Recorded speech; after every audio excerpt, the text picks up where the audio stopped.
Hey everyone, this is Mark and this is another episode of Moon Days with Mark. Today with me here in Mysore, India is my friend Tina Bach. Hello. And today we're going to talk a little bit about different ways of jumping through and jumping back. So it's my understanding that there's really not one proper way for most postures. Some people go straight legs, some people go bent legs.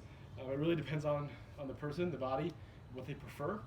When I first started jumping through, I did it all with bent legs, hips really high, and like a really slow lower. I made it as hard as I could on myself to build more strength. Me too. That's Yeah. how you do it too, yeah. Yeah. But what I find though is that if we start to like challenge ourselves in different ways, we create more balance in the practice. So trying straight legs sometimes, trying different ways of doing it is really nice, and I feel like it just keeps you from getting into a rut and doing the same exact thing every time. So for a while, then I started switching it up, doing different ones. But now what I find works the best is doing a different jump through for different postures, depending on where you're going. And that is really mostly for efficiency, for me anyway. So some postures like Dandasana, the first posture in the seated series, also Purvottanasana, those are great ones to do a straight leg jump through for, because you're kind of right in the correct position then. So to demo that,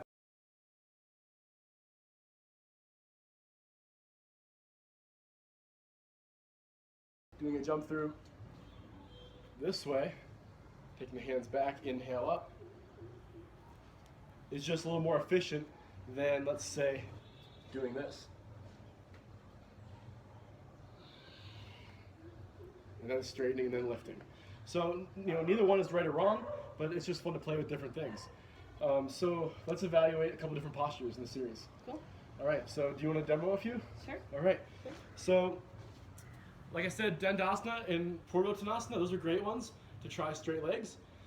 Janu Shirshasana A and B, those can be jumped directly into, or you can go cross legs for those. So, a demo how you usually do it, whatever's comfortable for you.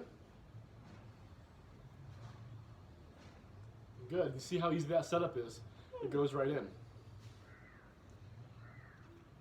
And then sometimes I'll do a little different. I'll do like this. And I take my hips a lot lower to the ground. I won't go quite as high. I'll just go straight through and into the posture.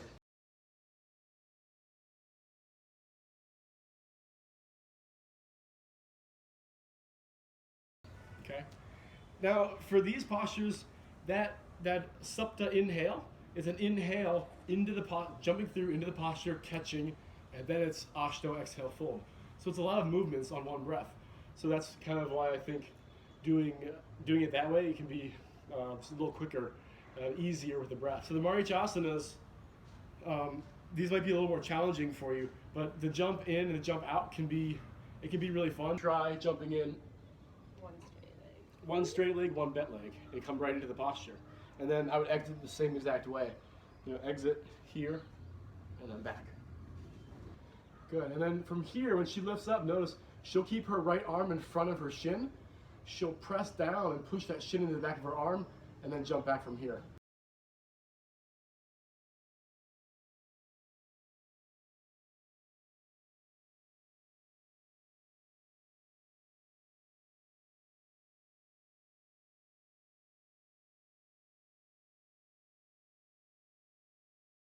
Let's jump into the second series, Pashasana. All right. So with Pashasana, if you can do the high hip jump like that we're doing, like this here, if you can do this and lower down, then try to do that without crossing the ankles. Okay. So if I jump in with the ankles together and then lower them straight down, you can come directly in to your Pashasana.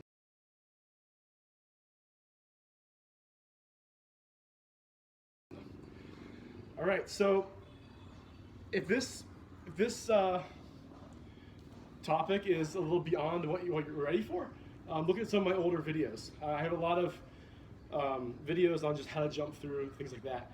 This video is more if you are already jumping through and just need a little challenge, something different to do. All right, get out of the same routine and try to find a little more balance in your practice. Cool. All right, thanks guys. I hope this helps. Thanks for having me.